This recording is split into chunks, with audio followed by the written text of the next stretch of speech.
નમસ્કાર ખેડૂત મિત્રો, આપણી ચેનલ ખેડૂત સહાયકમાં તમારું હાર્દિક સ્વાગત છે. અને આપણે થોડોક ટાઈમ પહેલાં ઘઉંમાં થાંભલો આપીને એનું ખાતર બનાવવાની વાત કરી હતી.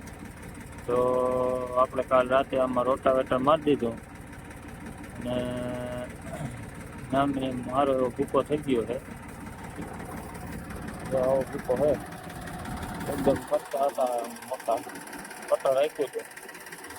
અને હવે આપણે એના ખેપા ચાલુ કરી દીધા છે અને તમે જોઈ શકો લગભગ બધું દટાતું જ જાય છે, કાંઈ બાકી રહેતું નથી. જોઈ લીધું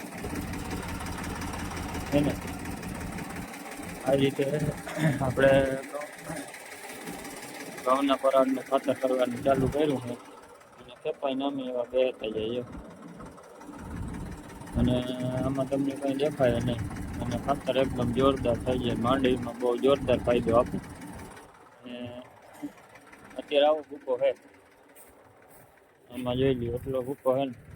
અને આમ આગળ હાલી ગયો એમાં જો બધું દટાઈ ગયું, કંઈ દેખાય જ નહીં.